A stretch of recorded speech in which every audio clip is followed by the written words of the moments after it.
अस्सलाम वालेकुम रहमतुल्लाहि व बरकातुहू। My dear students and viewers, अपने प्रीवियस लेक्चर में हमने कॉस्ट ऑफ प्रोडक्शन रिपोर्ट का जो टॉपिक डिस्कस किया था वो था abnormal loss in first department. आज हम जो क्वेश्चन करने जा रहे हैं प्रॉब्लम नंबर 30 है, that is about abnormal loss in second department. तो आपके पास जो बुक्स हैं उसका पेज नंबर 617 है, उस पर प्रॉब्लम नंबर 30 है, abnormal loss in second department. आपके पास कोई भी बुक हो, आप abnormal loss in second department का क्वेश्चन इसी आज के क्वेश्चन को देखकर, सॉल्यूशन को देखकर आप सॉल्व कर सकते हैं। मैं क्वेश्चन आपके सामने रीड आउट कर रहा हूँ जी। During the month of June 2013, department number 2 of Mahmood company receive 50,000 units at the rate of 12.5 from the department number 1। Mahmood limited company 50,000 units previous department से रिसीव कर रही है। इसका मतलब है ये सेकंड डिपार्टमेंट है, सब्सिक्वेंट डिपार्टमेंट है। जो पर यूनिट कॉस्ट प्रीवियस डिपार्टमेंट से रिसीव हुई है दैट इज़ 12.5। अब इस डिपार्टमेंट ने क्या किया, and transferred out 43,000 completed units. इस डिपार्टमेंट ने 50,000 में से 43,000 यूनिट्स जो हैं वो कंप्लीट करके नेक्स्ट डिपार्टमेंट को ट्रांसफ़र कर दिए। इन डिपार्टमेंट मतलब इस डिपार्टमेंट में there were an abnormal loss 2,000 units. 2,000 units का एबनॉर्मल लॉस हो गया। जब ये एबनॉर्मल लॉस हुआ तो ये 2,000 यूनिट्स जो हैं ये 75% कन्वर्टेड थे। कन्वर्टेड का मतलब होता है इन पर लेबर और FOH कन्वर्जन कॉस्ट वो 75% लगी हुई थी। Units in process at the end of the month, और 43,000 कंप्लीट हो गए, 2,000 लॉस हो गए, बाकी बचते हैं 5,000। उनके बारे में वो कह रहा है यूनिट्स इन प्रोसेस, वो इन प्रोसेस हैं at the end of the month and पर वर एस्टिमेटेड एज 70% कन्वर्टेड। और वो जो यूनिट्स इन प्रोसेस हैं वो 70% कन्वर्टेड हैं, मतलब उन पर लेबर और FOH जो है वो 70% लगी हुई है। इन डिपार्टमेंट नंबर 2 जिसका आपने क्वेश्चन करना है, all material are added at the beginning of the process. सारा मटेरियल जो है वो प्रोसेस के शुरू में ही लगा दिया गया। इसका मतलब ये होता है कि जब भी मटेरियल प्रोसेस के शुरू में ही लगा दिया जाए तो मटेरियल हर किस्म के यूनिट्स पर 100% लग जाता है, चाहे वो कंप्लीटेड यूनिट्स हों, चाहे वो इन प्रोसेस यूनिट्स हों, चाहे वो एबनॉर्मली लॉस्ट यूनिट्स हों। उन पर मटेरियल की रेशो जो है, परसेंटेज जो है वो 100% हो जाती है, क्योंकि सारे का सारा मटेरियल बग़ैर किसी प्रोसेस को देखे हुए कि कितने यूनिट्स कंप्लीट हैं, कितने लॉस हैं, सारा मटेरियल लगा दिया जाता है। ये प्रोसेस की नीड होती है कि आपने उसमें मटेरियल पहले लगाना है या बाद में लगाना है या साथ साथ लगाना है। उसके बाद लिखा हुआ जी direct material added during the month. इस महीने में जो डायरेक्ट मटेरियल ऐड किया गया है वो 1,62,500 का है। एंड कन्वर्जन कॉस्ट, और जो कन्वर्जन कॉस्ट इस महीने में ऐड की गई है वो 2,04,000 है। कन्वर्जन कॉस्ट का मतलब है इसमें लेबर और FOH दोनों शामिल है, दोनों को ऐड करके दिया हुआ है। तो क्वेश्चन आप समझ चुके हैं, अब हम इसको सॉल्व करते हैं जी। सेकंड डिपार्टमेंट का क्वेश्चन है, महमूद लिमिटेड कंपनी है, एबनॉर्मल लॉस जैसा कि हमने देखा अभी, और सेकंड डिपार्टमेंट का एबनॉर्मल लॉस। सबसे पहले हम क्या लिखते हैं जी, units receive from previous department. यहाँ पर प्रीवियस डिपार्टमेंट नंबर 1 है, आपको बताया हुआ है, तो आप डिपार्टमेंट नंबर 1 भी लिख सकते हैं। Units receive from department number 1। कितने यूनिट्स रिसीव हुए जी, 50,000 यूनिट्स रिसीव हुए। इन 50,000 यूनिट्स का आपने स्केड्यूल बताना है कि इस डिपार्टमेंट ने इन 50 यूनिट्स के साथ क्या किया, इन पर क्या प्रोसेस अप्लाई किया। तो इस डिपार्टमेंट ने क्या किया जी, इसमें से जो यूनिट्स कंप्लीटेड एंड ट्रांसफर्ड, इस डिपार्टमेंट ने इसमें से 43,000 यूनिट्स कंप्लीट करके ट्रांसफ़र कर दिए। 5,000 यूनिट्स इन प्रोसेस हैं, 5,000 यूनिट्स, और इनकी स्टेज बताई हुई है जी, ये 70% कन्वर्टेड हैं। और मटेरियल जैसा कि मैंने बताया था कि मटेरियल जो है हर तरह के यूनिट्स पर 100% लगा हुआ है, क्योंकि material are added at the beginning of the process. तो मटेरियल हो गया 100%, और लेबर और FOH के बारे में उसने एक ही अमाउंट इस बार दी हुई है, दोनों को ऐड करके, that is conversion cost conversion cost के हवाले से वो 70% कन्वर्टेड हैं, मतलब लेबर भी 70% है और FOH भी 70% है। 2000 यूनिट्स जो हैं वो लॉस्ट हैं, यूनिट्स लॉस्ट वो 2000 है, जैसा कि अभी हमने क्वेश्चन में पढ़ा था। अब इस लॉस के बारे में क्लियरली क्वेश्चन में डिस्क्राइब किया हुआ है कि these units are lost abnormal reason, abnormal loss है। एबनॉर्मल लॉस वाले यूनिट्स की ट्रीटमेंट मैंने आपको बताई थी कि जिस तरह यूनिट इन प्रोसेस की स्टेज लिखते हैं ना, एबनॉर्मल लॉस वाले यूनिट्स की भी सेम वैसे ही स्टेज लिखेंगे। डायरेक्ट मटेरियल इन पर भी 100% लगा हुआ है, और जहाँ तक बात है कन्वर्जन कॉस्ट की, उसके बारे में बताया हुआ जी 75% कन्वर्टेड। तो एबनॉर्मल लॉस की ट्रीटमेंट क्या होती है जी, इसको यूनिट इन प्रोसेस की तरह ट्रीट करते हैं। 3 जगह पर इसका इफ़ेक्ट होता है। एक इफ़ेक्ट यहाँ पर क्वांटिटी स्केड्यूल में, एक इफ़ेक्ट इक्विवेलेंट प्रोडक्शन में, और तीसरा इफ़ेक्ट जो है वो कॉस्ट अकाउंटेड फॉर एज। अब हम चलते हैं जी सेकंड पार्ट की तरफ, that is cost charge to the department. Cost charge to the department में सबसे पहले मैंने बताया था जी कि आप क्या लिखते हैं, cost received from previous department. इस क्वेश्चन में प्रीवियस डिपार्टमेंट का नंबर बताया हुआ जी, प्रीवियस डिपार्टमेंट नंबर 1 है, उससे कितनी कॉस्ट रिसीव हुई है। देन सेकेंडली हम इसमें ऐड करते हैं cost added by this department, या करंट डिपार्टमेंट भी लिखते हैं। अब जो करंट डिपार्टमेंट ने कॉस्ट ऐड की है वो डायरेक्ट मटेरियल के हिसाब से कॉस्ट ऐड की है इस डिपार्टमेंट ने, और कन्वर्जन कॉस्ट लेबर और FOH की जगह पर एक अमाउंट आपको दी हुई है कन्वर्जन कॉस्ट। तो पहले हम इसको ऐड करते हैं, that is called total cost added by this department.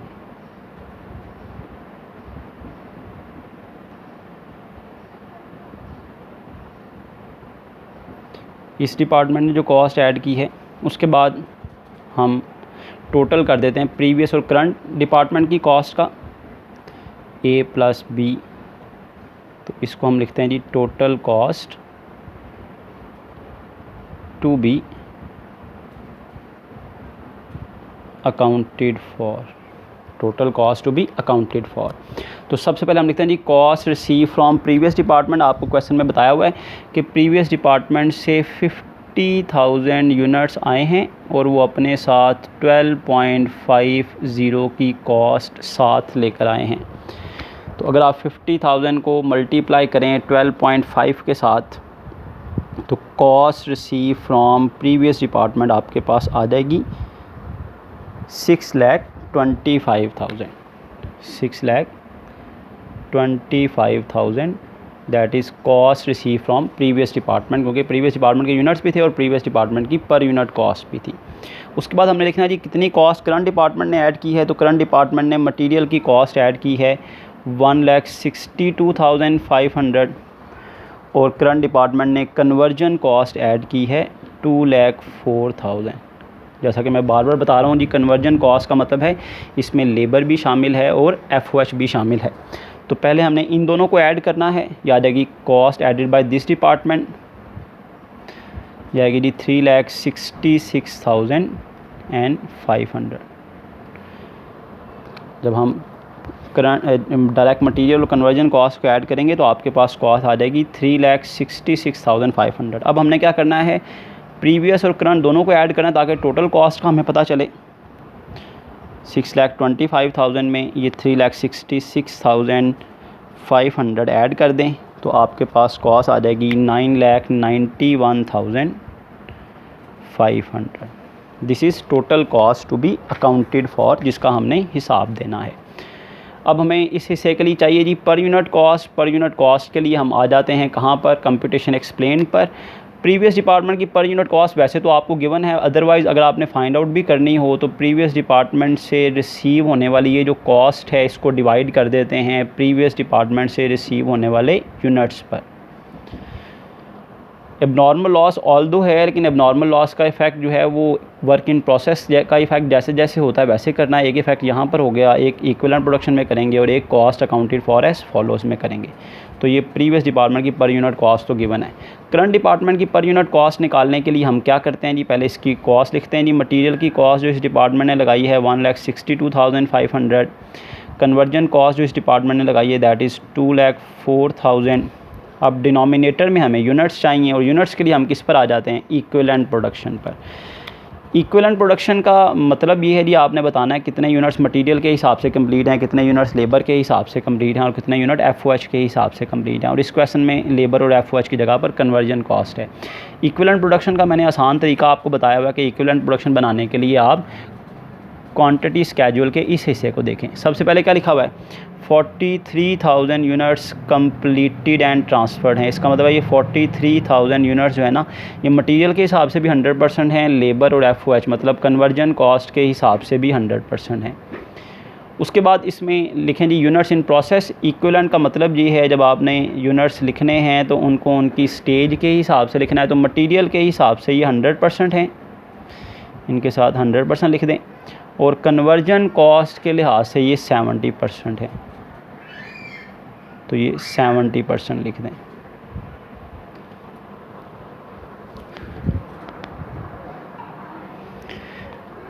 इसी तरह जिस तरह आपने यूनिट इन प्रोसेस को लिखा है ना उनकी स्टेज से मल्टीप्लाई करके, इसी तरह हमने एबनॉर्मल लॉस वाले यूनिट्स को यहाँ पर लिखना है। एबनॉर्मल लॉस के यूनिट्स हैं 2000। मटेरियल के हिसाब से ये भी 100% है, 100% से मल्टीप्लाई कर दें।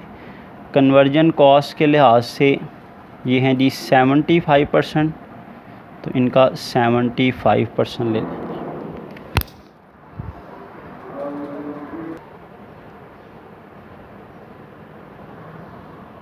तो इक्विवेलेंट प्रोडक्शन देखें जी 43,000 यूनिट्स जो हैं ये 100% हैं। डायरेक्ट मटेरियल के हिसाब से इन प्रोसेस यूनिट भी 100% हैं और डायरेक्ट मटेरियल के हिसाब से एबनॉर्मल लॉस यूनिट्स भी 100% है। तो आप देख सकते हैं जैसे हमने यूनिट इन प्रोसेस को ट्रीट किया वैसे ही हम ट्रीट कर रहे हैं एबनॉर्मली लॉस्ट यूनिट्स को, चाहे ये सेकंड डिपार्टमेंट है। तो ये आपके पास आ जाएंगे जी 50,000 यूनिट्स। इसी तरह हम कन्वर्जन कॉस्ट के हिसाब से निकालते हैं जी 43,000 यूनिट्स कंप्लीटेड हैं। 5,000 यूनिट्स जो इन प्रोसेस हैं ये कन्वर्जन कॉस्ट के हिसाब से 70% है, इनका 70% लें तो 3,500 आ जाएगा। प्लस ये 2,000 यूनिट्स जो हैं वो कन्वर्जन कॉस्ट के हिसाब से जो एबनॉर्मल लॉस यूनिट हैं 75% हैं, इसका 75% लेंगे तो 1,500 आ जाएगा। आप इनको ऐड करें तो ये आपके पास आ गया 48,000। तो ये आपके पास इक्विवेलेंट प्रोडक्शन आ गई with respect to material and with respect to conversion cost. अब इस इक्विवेलेंट प्रोडक्शन के जो यूनिट्स आपने फाइंड आउट किए हैं इनको यहाँ डिनोमिनेटर में रख दें ताकि आपके पास पर यूनिट कॉस्ट आ जाए 50,000 और यहाँ पर 48,000। इनको आप डिवाइड करें तो आपके पास पर यूनिट कॉस्ट आ जाएगी। डिवाइड करते हैं जी 1,62,500, इसको डिवाइड करें आप 50,000 से तो पर यूनिट कॉस्ट आपके पास आएगी 3.25। इसी तरह 2,04,000, इसको आप डिवाइड करें 48,000 से तो आपके पास पर यूनिट कॉस्ट आएगी 4.25। तो ये देखें जी आपके पास पर यूनिट कॉस्ट आ गई। इस पर यूनिट कॉस्ट को आप इस हिस्से में पुट कर दें। प्रीवियस डिपार्टमेंट की पर यूनिट कॉस्ट है 12.5, करंट डिपार्टमेंट में मटेरियल की पर यूनिट कॉस्ट है 3.25, लेबर की पर यूनिट कॉस्ट है 4.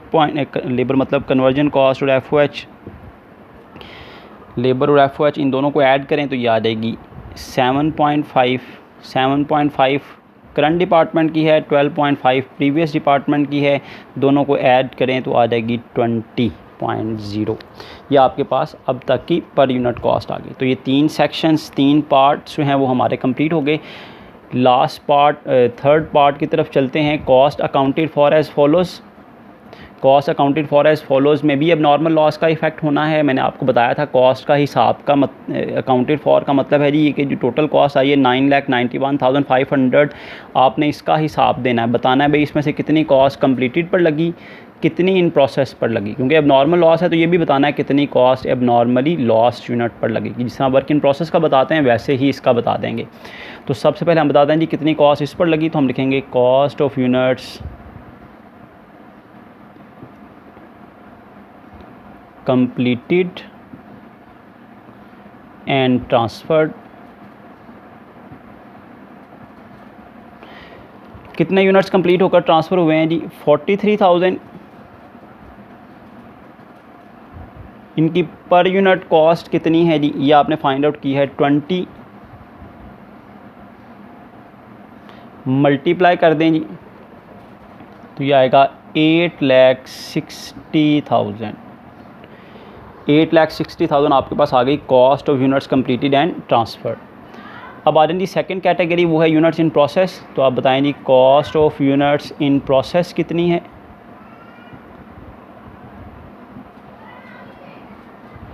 Cost of units in process जब आपने बतानी है तो मैंने पहले भी बताया था 2 हिस्सों में बतानी है कि प्रीवियस डिपार्टमेंट ने इन यूनिट्स पर कितनी कॉस्ट लगाई है और करंट डिपार्टमेंट ने इन पर कितनी कॉस्ट लगाई है। जब करंट डिपार्टमेंट की कॉस्ट आपने बतानी है तो वो with respect to direct material भी बतानी है और with respect to conversion cost भी बतानी है। इसी तरह जिस तरह आपने cost of units in process निकाली है, सेम ऐसे ही आपने अब cost of units abnormally lost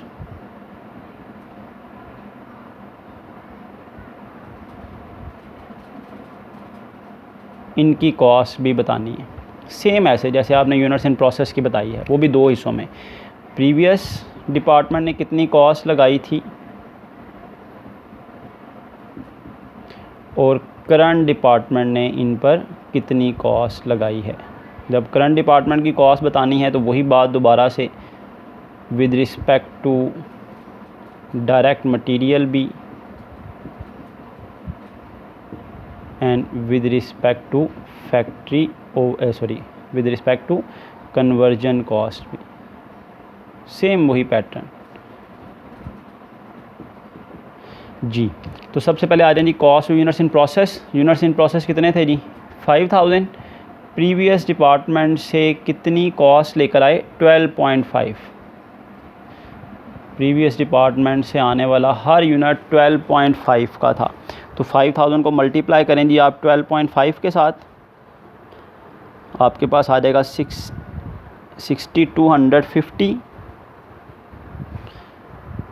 62,500।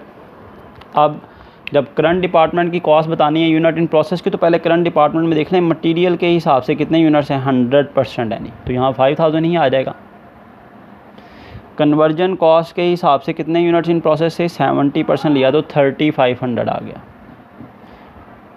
अब आपने क्या करना है जी, इनको इनकी पर यूनिट कॉस्ट से मल्टीप्लाई कर देना है, that is 3.25 and that is 4.25। तो आपने यूनिट्स को उनकी कॉस्ट के साथ मल्टीप्लाई करके लिख देना। मटेरियल के हिसाब से क्योंकि 100% यूनिट्स हैं, दैट्स वाई हमने 5,000 ही लिख दिए। कन्वर्जन कॉस्ट के हिसाब से 70% थे तो हमने 3,500 लिखा। तो 5,000 को मल्टीप्लाई करें 3.25 के साथ तो आपके पास आ जाएगा 16,250। इसी तरह सेम कन्वर्जन कॉस्ट में भी मल्टीप्लाई करें जी 3,500 मल्टीप्लाई बाय 4.25, तो ये आपके पास पर यूनिट कॉस्ट आ जाएगी 14,875। तो ये इन तीनों को ऐड करेंगे तो cost of units in process आपके पास आ जाएगी 14,875, 16,250 एंड 62,500। तो आपके पास इन प्रोसेस यूनिट्स की कॉस्ट आ गई 93,625। सेम इसी तरीके से आपने cost of units abnormally lost find out करना है। पहले तो प्रीवियस डिपार्टमेंट की कॉस्ट लिखनी है ना। 2,000 यूनिट्स प्रीवियस डिपार्टमेंट से आए हैं, कितनी कॉस्ट लेकर आए थे, हर यूनिट 12.5 का था तो पहले तो 12.5 से मल्टीप्लाई करें ना 2000 को, ताकि प्रीवियस डिपार्टमेंट की कॉस्ट आ जाए कितनी लगी हुई थी यूनिट्स पर। ये आ गई जी 25,000। अब करंट डिपार्टमेंट ने कितनी कॉस्ट लगाई है वो मटेरियल के हिसाब से अलग, लेबर के हिसाब से अलग और FOH के हिसाब से अलग। आप देखें जी 2000 यूनिट्स हैं, मटेरियल के हिसाब से कितने हैं 100%। परसेंटेज दोबारा यहाँ करने की ज़रूरत नहीं है, आपने ऑलरेडी किया होता है उन्हें। मटेरियल के हिसाब से 100% है, ऑलरेडी इक्विवेलेंट प्रोडक्शन इसीलिए बनाया होता है। और कन्वर्जन कॉस्ट के हिसाब से 75% है, वो आए थे 1500। अब ये जो यूनिट्स आए हैं इनको इनकी पर यूनिट कॉस्ट से मल्टीप्लाई कर दें जी। डायरेक्ट मटेरियल की per unit cost 3.25, direct conversion cost के हिसाब से 4.25 जी। अब मल्टीप्लाई करें जी आप 2000 को मल्टीप्लाई करें 3.25 के साथ, तो ये आ जाएगा 6500। इसी तरह 1500 को मल्टीप्लाई करें 4.25 तो 6375। तो जिस तरह इन तीनों को ऐड किया था यूनिट इन प्रोसेस आ गई थी, इस तरह इन तीनों को ऐड करें तो कॉस्ट ऑफ यूनिट से एबनॉर्मली लॉस आ जाएगा। आप देख सकते हैं जिस पैटर्न से हमने यूनिट इन प्रोसेस को किया वैसे ही एबनॉर्मल लॉस को किया। तो एबनॉर्मल लॉस का ये शॉर्टकट मैंने आपको बताया हुआ है, 25,000 प्लस 6500 प्लस 6375, तो ये आ जाएगा आपके पास 37,875। अब इन तीनों को आप ऐड कर दें तो आपके पास cost accounted for as follows आ जाएगा 9,91,500, जो कि आपको यहाँ पर रिक्वायर्ड था। तो ये कॉस्ट का हमने हिसाब दे दिया। आप देखें अब नॉर्मल लॉस का इफेक्ट कहाँ कहाँ हुआ, जिस तरह वर्क इन प्रोसेस का इफेक्ट हुआ वैसे एक यहाँ पर इफेक्ट हो गया। सेकेंडली जिस तरह वर्क इन प्रोसेस का यहाँ इक्विवेलेंट प्रोडक्शन पे इफेक्ट हुआ वैसे अब नॉर्मल लॉस का यहाँ पर हो गया। और थर्डली जिस तरह यूनिट इन प्रोसेस का यहाँ पर इफेक्ट हुआ अब नॉर्मल लॉस का यहाँ पर हो गया। उम्मीद है आपने इस क्वेश्चन को अंडरस्टैंड कर लिया होगा, इसको नोट कर लिया होगा। आप किसी भी बुक से ये क्वेश्चन जो है ये सॉल्व कर सकते हैं, जिसका टॉपिक होगा अब normal loss in second department. अल्लाह ताला हम सबको अपने हिफ्ज़-ओ-अमान में रखे। यहाँ पर हम अपना लेक्चर वाइंड अप करते हैं। जज़ाकुमुल्लाह खैर।